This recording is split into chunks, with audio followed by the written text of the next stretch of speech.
ہے مومنوں کے دل کا اجالا شان رمضان، ہے مومنوں کے دل کا اجالا شان رمضان، ہے سارے مہینوں سے، ہے سارے مہینوں سے نرالا شان رمضان، ہے مومنوں کے دل کا اجالا شان رمضان۔ ناظرین آپ کا خیر مقدم ہے۔ آج علم و علماء سیگمنٹ میں جادو ٹونا موضوع بہت اہم، بڑا دلچسپ، اور ہمیشہ کی طرح اس پر لوگوں کی توجہ بہت زیادہ رہے گی پورے موضوع پر، چونکہ ظاہر ہے جو لوگ یہ کام کرتے ہیں وہ رشتوں کو توڑنے کے لیے، خاندانوں میں نفرتیں پیدا کرنے کے لیے، کاروبار تباہ و برباد کرنے کے لیے، فتنہ و فساد کے لیے، ایک دوسرے کے ساتھ دوسروں میں باہمی افتراق اور انتشار پیدا کرنے کے لیے ان چیزوں کی مدد لیتے ہیں۔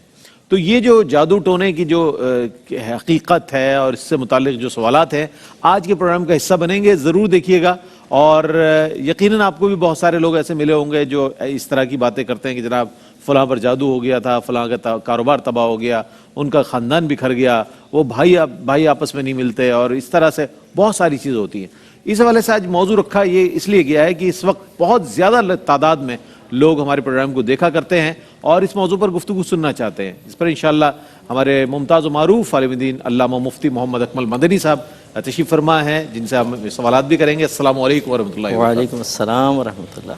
اور ممتاز و معروف عالم دین علامہ لیاقت حسین اظہری صاحب تشریف فرما ہیں، میں خیر مقدم بھی کرتا ہوں۔ السلام علیکم ورحمۃ اللہ۔ وعلیکم السلام ورحمۃ اللہ وبرکاتہ۔ اور معروف religious scholar doctor Atif Aslam Rao صاحب تشریف فرما ہیں۔ السلام علیکم ورحمۃ اللہ وبرکاتہ۔ وعلیکم السلام ورحمۃ اللہ۔ میرے بائیں جانب چاروں ثنا خاص، ثقلین رشید، دانیال شیخ، ماسٹر سمیر اور علی شبیر چاروں تشریف فرما ہیں۔ السلام علیکم ورحمۃ اللہ وبرکاتہ۔ آج آپ ہی کی آواز میں بہت خوبصورت حمد شامل کریں گے اور یہ چاروں مل کر انشاءاللہ حمد رب جلیل پیش کریں گے۔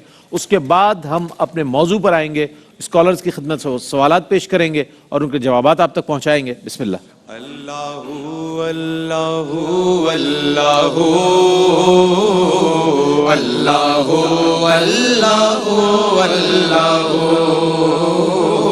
اللہ اللہ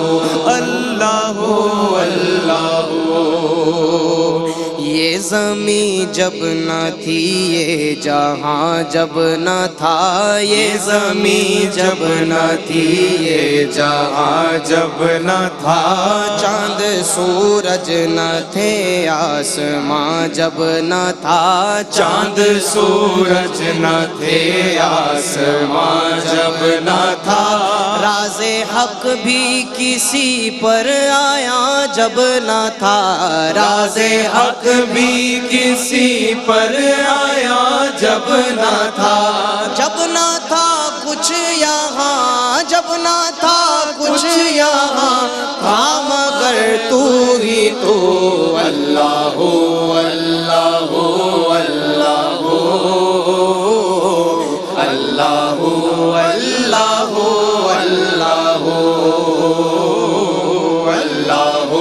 اللہ اللہ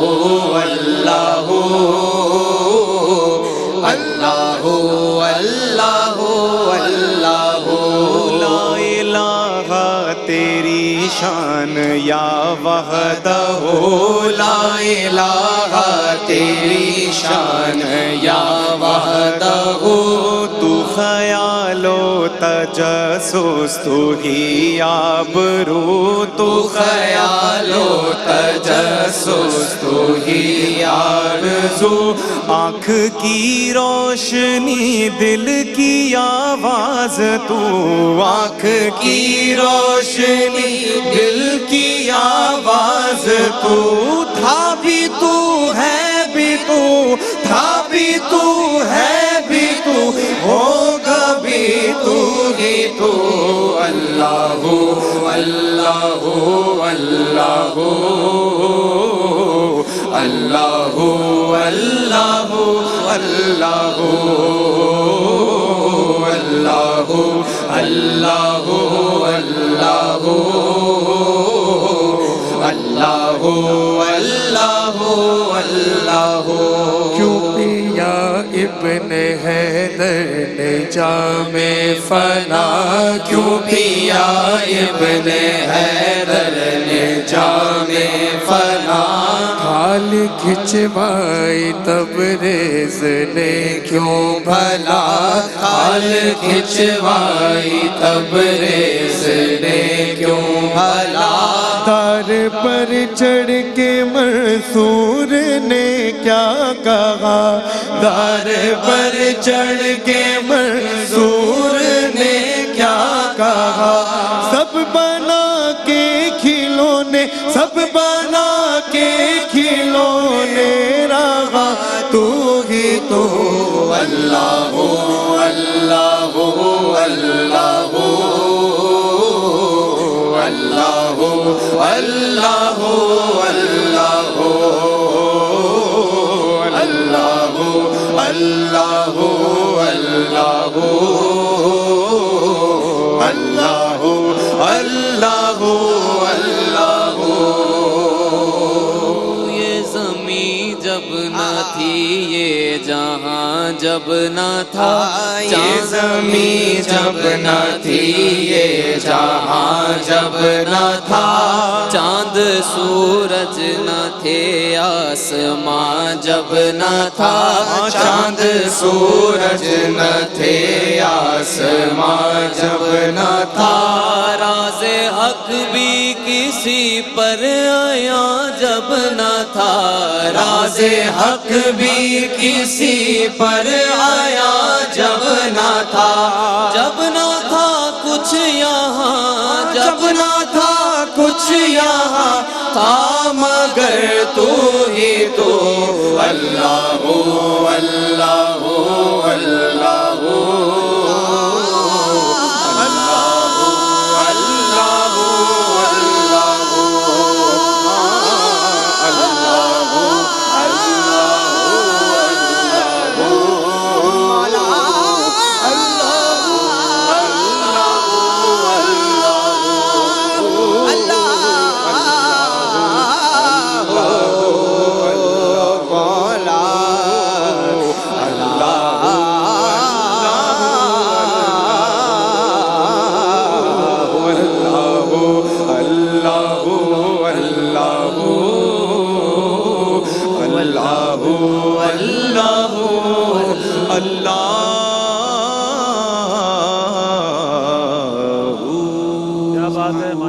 ماشاءاللہ حمد رب جلیل پیش کر رہے تھے ہمارے چاروں شناخواں. جیسے کہ ابتدا میں سرنامہ کلام میں عرض کیا گیا کہ آج جادو ٹونا یہ موضوع ہے. اس سے مراد کیا ہے, حقیقت کیا ہے اور حکم شرعی کیا ہے, اس حوالے سے ابتداً اگر ہم جان لیں تو بہت سی کنفیوژنز دور ہو جائیں گی. اس موضوع سے متعلق قبلہ مفتی محمد اکمل مدنی صاحب سے گزارش کروں گا کہ اس کی حقیقت اور حکم شرعی کے حوالے سے ارشاد فرمائیے. اعوذ باللہ من الشیطان الرجیم بسم اللہ الرحمن الرحیم. لغوی اعتبار سے اس کا اطلاق 4 چیزوں پر ہوتا ہے. ایک تو یہ ہے کہ کسی کی کیفیت کو ایک کیفیت سے دوسری کیفیت میں تبدیل کر دینے کا جو عمل ہوتا ہے اس کو سحر سے تعبیر کرتے ہیں. جیسے محبت ہے شوہر اور بیوی کے اندر, ان میں بغض پیدا کر دینا. ماں باپ بچے فرما بردار ہیں, ان کو نافرمان کر دینا کوئی عمل وغیرہ کرا کے, ایک اس پر اطلاق ہوتا ہے. ایک ہے کہ ایک ماہیت اور حقیقت سے دوسری ماہیت اور حقیقت میں چینج کر دینا. انسان کو گدھا بنا دینا. یہ کبھی آپ نے دیکھا ہوگا چھڑنگ کیا تو ایک دم وہ گدھے سے انسان بن گیا کہ میں دنیا میں کہاں گیا, اور پھر وہ کہتا ہے دوبارہ مجھے گدھا ہی بنا دو, انسان ٹھیک نہیں ہے. تو یہ لیکن یہ شرعی لحاظ سے اس کا وجود نہیں ہے, لیکن سحر کا اطلاق اس پر بھی ہوتا ہے. تیسرا جو ہوتا ہے وہ نظر بندی کے اوپر ہوتا ہے. ٹھیک ہے, کہ وہ ہوتا کچھ ہے اور نظر کچھ آ رہا ہوتا ہے. جیسے موسیٰ علیہ السلام کے مقابل جو جادوگر آئے, انہوں نے اپنی چھڑیاں پھینکی تو وہ سانپ بن گئے, اور آپ نے اپنا عصا مبارکہ پھینکا تو وہ اژدہا بن گیا. لیکن یہ معجزہ تھا اور وہ سحر ہے. اس میں یہ فرق ہوا کہ نبی سے جو صادر ہوتا ہے وہ سحر نہیں ہوتا, معجزہ ہوتا ہے. اور چوتھا جو ہوتا ہے کہ شیطان کا قرب حاصل کرنے کے لیے کچھ عملیات کیے جاتے ہیں, اور پھر اس کے شر وغیرہ کو بنیاد بنا کر, اور پھر نفس بھی اس کا ساتھ دیتا ہے, اور اس خباثت کو بنیاد بنا کر کسی کے لیے نقصان والا کوئی عمل کرنا. یہ لغوی اعتبار سے ہیں. اور شرعی اعتبار سے یہ جو چوتھا مفہوم ہے یہی ہوتا ہے کہ کسی بھی عمل کے ذریعے شیطان کا قرب, اس کا تقرب حاصل کر کے اور اپنے فاسد مقاصد کو حاصل کرنے کے لیے اس کو ذریعہ بنانا. بالکل. تو اب یہ شرعی حکم اگر ہم لغوی اعتبار سے دیکھیں تو پہلے 3 کا تو یہ ہے کہ برا ہے، ٹھیک ہے نا، مطلب ایک تو ہے ہی نہیں، جو ایک حقیقت سے دوسری حقیقت میں تبدیل کر دینا، باقی جو ہے وہ حرام ضرور ہیں کہ اگر شعبدہ بازی دکھائی، اور خصوصاً جب نبی کے مقابلے میں ہے تو حرام، اور کفر بھی کہیں تو تعجب خیز نہیں، لیکن عام حالت میں حرام۔ اسی طرح ایک کیفیت کو دوسری کیفیت سے بدلنا، پازیٹیو کو نیگیٹو کی طرف لانا حرام۔ لیکن جو یہ شرعی مفہوم ہے یا لغوی جو آخری تھا، اس کا کرنا جو ہے کفر ہوتا ہے، کیونکہ شیطان کا تقرب جو ہے وہ گندے اعمال اور گندی حرکتوں کے بغیر ممکن نہیں ہوتا۔ آدمی نہائے گا نہیں، گندگی کے اندر رہے گا، غلاظت والی چیزیں استعمال کرے گا، تو پھر وہ شیطان کی مانوسیت بڑھ جاتی ہے، انسیت بڑھتی ہے شیطان کی، پھر وہ اس سے رابطہ کر کے اور شیطان اس کو الہامات کرتا ہے اور بتاتا ہے اور چلتا ہے، اور اس کے لیے کچھ عملیات ہوتے ہیں جو کتابوں وغیرہ میں، اور اکثر جو اس طرح کے عملیات ہوتے ہیں وہ کفر و شرک پر مبنی ہوتے ہیں۔ تو اب وہ جب کرتے ہیں تو لازم بات ہے کہ اس کا حکم تو کفر کا ہوگا، بلکہ جو ایسے کسی جادوگر کے پاس جا کر کروائے گا جادو، وہ بھی کافر ہو جائے گا۔ وجہ اس کی یہ ہے کہ وہ اس کفر و شرک پر راضی ہے۔ یہ بعض کتب آتی ہیں جادو وغیرہ کے، ان میں مختلف قسم کے پرسرار اور بھیانک سے الفاظ لکھے ہوتے ہیں جن کا صحیح تلفظ بھی نہیں پتہ ہوتا، کیونکہ اعراب تو لگے نہیں ہوتے، اور لوگ انہی کو بعض اوقات اختیار کرتے ہیں۔ لینگویج الگ ہوتی ہے، بالکل وہ لینگویج علیحدہ ہوتی ہے، اور بس وہ مقصد دیکھ کر محبوب تمہارے قدموں میں، رئیس بھائی کو ذہن کو کڈنیپ کر لو، ایسے ایسے بھیانک خیال، نہیں میں ویسی بات عرض کر رہا ہوں۔ تو اب یہ گندے مقاصد کوئی حاصل ہو سکتے ہیں اس سے انسان تباہ و برباد ہوتا ہے اور ایمان سے خارج ہو جاتا ہے۔ بعض لوگ کہتے ہیں کہ جی یہ جو فلاں جادوگر ہے، فلاں دوسرے مذہب سے تعلق رکھنے والا ہے، وہ بڑا پہنچا ہوا، اس سے جا کے علاج کرواؤ۔ ارے بھائی، جیسی آپ قصد و ارادہ کریں گے یا اس بات کے اوپر یقین حاصل کریں گے، آپ دار اسلام سے باہر ہو جائیں گے۔ بالکل، اس لیے خیال رکھنا چاہیے۔ بہت اچھے انداز میں، بڑے سادے اور ایسے انداز میں کہ جو ہر شخص سمجھ جائے، ایسے انداز میں قبلہ مفتی صاحب جواب عنایت فرماتے ہیں۔ کراچی کیا، پورے پاکستان میں آپ کہیں پر بھی چلے جائیں، دیواروں پر بڑے بڑے الفاظ میں عامل لکھا ہوتا ہے، جناب جس طرح مفتی صاحب نے فرمایا محبوب آپ کے قدموں میں، اور یوں جو چاہو ہو جائے گا، فلاں فلاں، یہ ساری چیزیں اس طرح کے دعوے کیے جاتے ہیں کہ جیسے بہت کوئی اچھا کام ہے۔ پھر بک سٹالز پر بھی آپ دیکھیں کہ کتابچے ہوتے ہیں، اس میں بھی ایسی کتابیں ہوتی ہیں، جادو کی جو کتابیں ہوتی ہیں، وہ بھی بڑی عجیب مایوب سی چیز لگتی ہے کہ اس طرح سے بھی لوگوں کا ذہن ہے کہ وہ خرید کر پڑھتے بھی ہوں گے۔ بہر صورت ایک وقفہ لیتے ہیں، وقفے کے بعد اب موضوع کھلے گا، چونکہ ایک ایسی بنیاد فراہم کر دی مفتی صاحب نے کہ اس پر بہت سے سوالات ہمارے ذہن پر دستک دے رہے ہیں۔ ایک مختصر سا وقفہ ہے، وقفے کے بعد لوٹیں گے، ہمارے ساتھ رہیے گا۔ جناب آپ کا خیر مقدم ہے۔ علامہ قبلہ مفتی محمد اکمل مدنی صاحب نے ابتداً اس کی حقیقت اور اسے 4 اقسام بیان فرمائی، اور چاروں سے ہم اس نتیجے پہ پہنچ سکتے ہیں کہ چاروں ہی چیزیں یا اس کی جو قسم ہے وہ مذموم ہے اور قابل مذمت ہے، چونکہ اس میں مقصد یہ ہوتا ہے کہ کسی کو نقصان پہنچانا۔ اچھا، اب اس میں مختلف چیزیں بھی ہیں، ظاہر سفلی ہے، تو بہت سارے لوگوں کے ذہن میں مجھ سمیت یہ سوال ہوگا سفلی کہتے کسے ہیں، ظاہر ہے، اور اس کے لیے حکم شرعی کیا ہے، کیا فرمائے گا علامہ صاحب؟ میں چاہتا ہوں اس پر ہمارے ناظرین کے لیے تو کچھ روشن ڈالیں۔ دیکھیں، یہ سفلی یا سفلی کہہ لیں آپ، یہ ویسے تو اس کا لفظی معنی تو بالکل نچلے درجے کا ہے، یعنی ہے تو یہ جادو ہی ہے، لیکن جادو کے اندر انتہائی غلیظ اور گندا طریقہ ہوتا ہے۔ جیسے وہ سب نے کہا کہ بہت ناپاک رہتے ہیں اور غلط قسم کے جنتر منتر اور شرکیہ کلمات پڑھتے ہیں، اور لوگوں کو کھلانے کے ذریعے کسی ایسے ذریعے جو ہے یہ کیا جاتا ہے۔ تو اصل میں یہ جادو ہی ہے، لیکن جادو کی آپ یہ کہہ لیں جیسے کفار کے اندر مختلف کیٹیگریز ہیں۔ منافقین کے لیے کہا کہ ان المنافقین فی الدرک الاسفل من النار، ہے جی، بالکل نچلا درجہ۔ لقد خلقنا الانسان فی احسن تقویم ثم رددناہ اسفل السافلین وجعل کلمۃ الذین کفروا السفلی وکلمۃ اللہ ہی العلیٰ۔ فرمایا یہ کافروں کا کلمہ نیچے ہوگا، اللہ کا کلمہ تو ہے تو یہ نچلی، یعنی اس کے اندر جادو کے اندر بھی بدترین یہ کیفیت اور بدترین یہ حالت ہے۔ ٹھیک ہے، اور نبی کریم صلی اللہ تعالی وسلم نے فرمایا کہ جادوگر، شرابی عادی اور اس قسم کے جو لوگ ہیں، فرمایا کہ یہ جنت کے اندر داخل نہیں ہوں گے۔ اور بڑی بڑی راتیں اور بڑے بڑے اوقات جن میں اللہ تبارک و تعالیٰ اپنے بندوں کی بخشش و مغفرت فرماتا ہے، مغفرت عامہ ہوتی ہے، مثال کے طور پر اس ماہ مقدس میں لیلۃ القدر ہے، شب برات ہے، لیکن فرمایا کہ جادوگر کی، کیونکہ یہ شرکیہ، جب سب نے فرمایا کہ یہ شرکیہ کلمات پڑھتا ہے، ان کے جو جنتر ہوتے ہیں، منتر ہوتے ہیں۔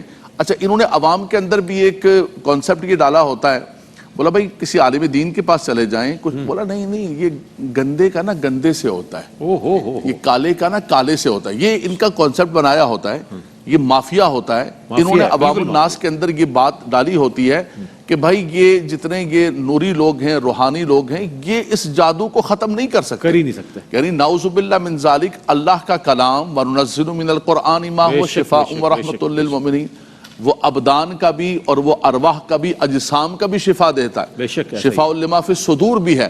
آپ کہتے ہو کہ قرآن سے شفا نہیں ہوگی اور ان کے گندے اعمال سے شفا ہوگی، تو یہ لوگوں کو کفر کی طرف، شرک کی طرف لے کر جاتے ہیں۔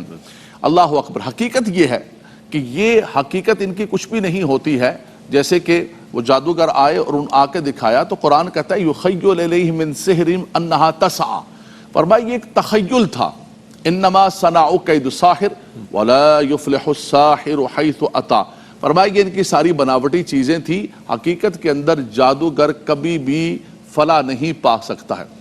ان سے بڑے جادوگر کون تھے؟ موسیٰ علیہ السلام، یاتوک بکل سحار، مبالغے کے ساتھ فرمایا، سارے جادوگر آگے، لیکن جب انہوں نے ڈالا اور موسیٰ علیہ السلام نے اللہ کے حکم سے اپنے عصائے کلیمی کو ڈالا اور وہ سب کھا گیا، تو فَأُلْقِيَ السَّحَرَةُ السَّاجِدِينَ قَالُوا آمَنَّا بِرَبِّ الْعَالَمِينَ رَبِّ موسیٰ وہارون۔ وہ بھی سمجھ گئے کہ جادوگر تو ہم بھی ہیں، لیکن یہ جادو نہیں ہے، یہ جادو سے اوپر کا ہے اور وہ اللہ تبارک و تعالیٰ کی طرف سے معجزہ ہے۔ تو اس سے پتہ چلا کہ اللہ کا معجزہ، اللہ کا کلام، رب تبارک و تعالیٰ کی شریعت سے بالا کوئی بھی چیز نہیں ہو سکتی۔ یہی غالب ہے۔ یہ عوام الناس کے اندر جو کانسیپٹ دے کر اور لوگوں کو گمراہ کیا جاتا ہے کہ بھئی ہمیں کسی بد مذہب کے پاس ہی جانا پڑے گا، ہمیں کسی جو ہے نا وہ دیوتا کی چڑھاوا کر کے یہ سارا کچھ کرنا پڑے گا، اب بھائی کیسے بتا دو ہمیں، بولا نہیں نہیں، یہ تو رات کو 1 بجے بالکل منہ پیچھے کر کے اور آپ نے جو ہے نا کالی مرغی اور بالکل پھینکنا ہے، پیچھے مڑ کے بھی نہیں دیکھنا ہے۔ تو یہ لوگوں کو باقاعدہ طور پر ذہنی طور پر مریض یعنی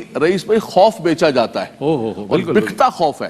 یہ ہماری عوام الناس کیا جاتا ہے، ہماری عوام الناس بھی، اور مفتی صاحب بڑا اچھا کلمہ کہتے ہیں بہنوں سے معذرت کرتے ہوئے کہ ناراض نہ ہوئیے گا، سب سے بڑا شکار یہ ہماری بہنیں ہوتی ہیں، خواتین ہوتی ہیں، سب سے بڑی اس کے سوداگر اور اس کو بیچنے والی، خریدنے والی، یہ دھندے کے اندر ملوث جتنی ہیں یہ ہماری بہنیں ہیں، اور یہ ان عاملوں کے چکر میں اپنا ایمان بھی برباد کرتی ہیں، اپنی عزتیں بھی برباد کرتی ہیں، اپنا مال بھی برباد کرتی ہیں، اور حقیقت کے اندر کچھ بھی نہیں ہوتا ہے۔ یار آپ کو شوہر اللہ نے عطا فرمایا، وہ آپ کے سر کا تاج ہو، آپ کسی جادوگر کے پاس جاتی ہو کہ اس کو میں غلام بنانا چاہتی ہوں، ساس کو قابو بھی کرنا چاہتی ہو، ساس جو تمہاری ماں کے درجے کی ہے اس ساس کو تم مارنا چاہتی ہو اور تم جو ہے اس کو غلام بنانا چاہتی ہو۔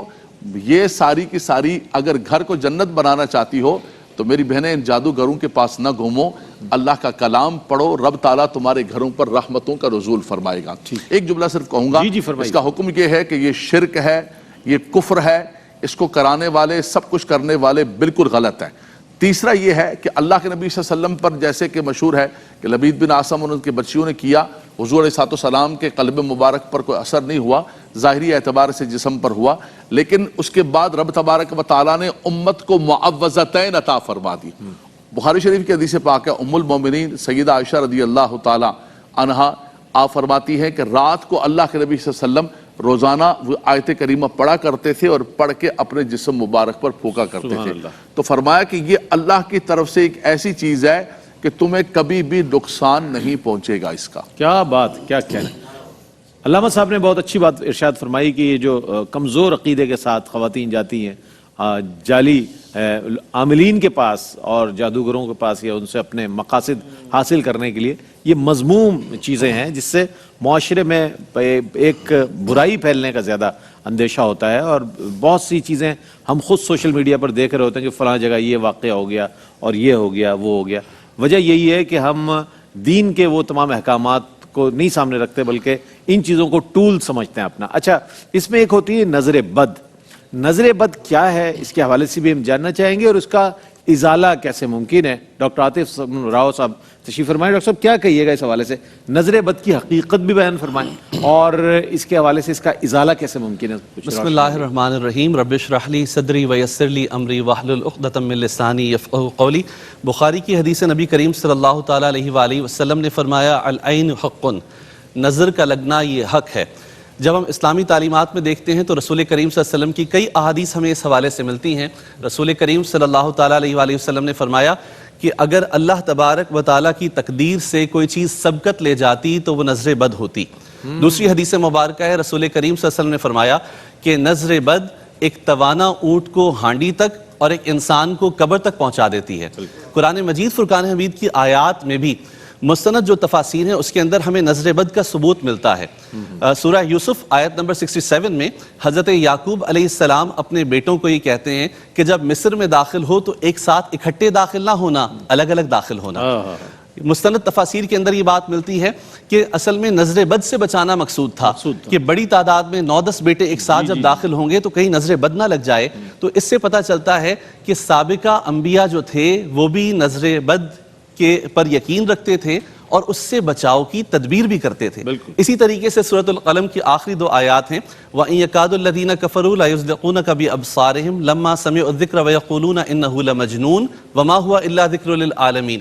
جب کفار حضور علیہ السلام سے قرآن مجید فرقان حمید سنتے تو وہ اپنی نظر بد بِأَبْصَارِهِمْ اپنی نظر بد کو حضور علیہ السلام کی پر لگانے کی کوشش کرتے. اس کا مفہوم یہ ہے کہ حضور علیہ السلام پر نظر ڈالتے کہ حضور علیہ السلام کو اس سے نقصان پہنچے. اب یہ نظر بد کیوں لگتی ہے؟ اس کا سبب یہ بیان کیا گیا ہے کہ بسا اوقات ہم کسی اچھی چیز کو دیکھتے ہیں تو اس کی تعریف کرتے ہوئے اللہ تبارک و تعالیٰ کا ذکر ساتھ نہیں کرتے. اور دوسری صورت یہ ہوتی ہے وَمِن شَرِّ حَاسِدٍ إِذَا حَسَدَ، جب کوئی حاسد حسد کی نظر سے، بری نظر سے دیکھے تو اس وجہ سے بھی سامنے والے شخص کے اوپر اثر ہوتا ہے. یہ اثر کس طرح ہوتا ہے؟ مثال کے طور پہ ایک ہنستا کھیلتا بچہ ہوگا، باہر سے کوئی شخص آئے گا اور اچانک سے اس کی طرف جائے گا، ہم تھوڑی دیر میں دیکھیں گے اس بچے کی کیفیات تبدیل ہو رہی ہوں گی. اسی طریقے سے بسا اوقات ایک اچھا مبلغ ہے، ایک اچھا مقرر ہے، اچانک سے پتہ لگے گا کہ وہ کسی تکلیف کے اندر مبتلا ہو گیا. ایک اچھا نعت خواں ہے، اس کا گلا اس کا ساتھ نہیں دے رہا ہوگا. تو یہ مختلف کیفیات ہوتی ہیں جو ہمیں سامنے نظر آتی ہیں. رسول کریم صلی اللہ علیہ وسلم کی احادیث کے اندر یہ واقعہ ملتا ہے کہ ایک صحابی نے دوسرے صحابی کے جسم کو دیکھا تو اس کے تعریف کی اور وہ تعریف ان صحابی پر ایسی اثر انداز ہوئی کہ وہ بیمار ہو گئے. رسول کریم صلی اللہ علیہ وسلم تک یہ معاملہ پہنچا تو حضور علیہ السلام نے ان سے پوچھا کہ کیا آپ کو کسی پر شک ہے یا آپ کو کوئی اندازہ ہے، کسی نے کوئی بات کہی ہو؟ تو وہ صحابی تھے، انہوں نے کہا کہ فلاں شخص نے مجھے دیکھ کر یہ بات کہی تھی. تو حضور علیہ السلام نے انہیں بلایا اور بلا کر کہا کہ تم بارک اللہ کہتے، اللہ تبارک و تعالیٰ کی تعریف بیان کرتے. اور حضور علیہ السلام نے نظر بد کس طرح زائل ہوگی اس کے لیے طریقہ یہ بیان کیا کہ تم وضو کرو، جو وضو کا مستعمل پانی ہوگا جس کو نظر لگی ہے اس پر ڈال دیا جائے گا. لیکن اب اس دور کے اندر اس طرح سے پہچاننا تو مشکل ہے، لیکن حضور علیہ السلام کی مبارک سیرت میں ہمیں بڑی پیاری پیاری دعائیں ملتی ہیں کہ حضور علیہ السلام حسنین کریمین کے اوپر باقاعدہ یہ دعا پڑھا کرتے تھے اعوذکما بکلمات اللہ التامہ من کل شر الشیطان وہامہ ومن کل عین لامہ، کہ ہم آپ کو اللہ کے تمام کامل کلمات کی پناہ میں دیتے ہیں ہر شیطان کے شر سے کہ جس کے نقصان کا خدشہ ہو، اور ہر اس آنکھ سے کہ جو انسان پر نظر بد جو انسان پر وارد ہو. تو اس سے بھی پتہ لگتا ہے کہ نظر بد کا اثر ہوتا ہے. اسی طریقے سے سورۃ القلم کی جو 2 آیات کا ذکر کیا، اگر کسی پر نظر بد ہو جائے تو وہ پڑھ کر پھونکی جائے، سورہ کوثر کا ورد کیا جائے، سورہ فاتحہ میں ہر بیماری کی شفا ہے. اور عام طور پر جو ٹوٹکے ہم گھروں میں استعمال کرتے ہیں کہ وہ 7 مرچیوں کو وار کر انہیں جلا کر، تو اس سے تو بسا اوقات فوری پتہ لگ جاتا ہے کہ اس کی جب دھانس نہ آئے تو اس کا مطلب نظر بد تھی. لیکن ساتھ ساتھ ہمیں ان چیزوں سے احتیاط کرنی چاہیے کہ بعض لوگ کیا کہتے ہیں نئی گاڑی خریدی، آگے بچے کا کالا جوتا باندھ دیا. تو یہ طریقے درست نہیں ہیں. اگر اس طرح حفاظت ہوتی تو جوتے کا یہ ٹیکنیک پتہ چل گئی، وجہ کیوں ہے جوتے بعض گاڑیوں پیچھے نظر آتے ہیں. ہوتا کیا ہے کہ گاڑی کی قیمت کم ہے، جہاز تو بہت مہنگے ہیں. اگر یہی بچانے کا طریقہ ہوتا تو ہر جہاز پر آپ کو جوتا نظر لٹکے ہوتے سب پہ. ہاں، ایک جوتا نظر آتا جہاز پر. تو اس لیے جو جائز طریقے ہیں ان کو اختیار کیا جائے اور اس طرح کے توہمات سے بچا جائے. بالکل، یہ توہم پرستی جو ہے نا یہ خود بھی ایک بہت بڑا موضوع ہے، اس پر بھی انشاءاللہ ہم بات کریں گے. اور یہ جادو ٹونا جو آج موضوع ہے یہ بھی بڑا دلچسپ بھی ہے اور اس میں بہت سی چیزیں آپ کے سامنے کھل کر آ رہی ہوں گی سامنے. نظر بد کے حوالے سے بھی بہت اچھی بات ہوئی ہے. اور اس سے پہلے بھی ایک وقفہ ہے، وقفہ لیں گے اور اس کے بعد موضوع کو کنٹینیو کریں گے. ہمارے ساتھ رہیے. مومنوں کے دل کا اجالا شان رمضان ہے، مومنوں کے دل کا اجالا شان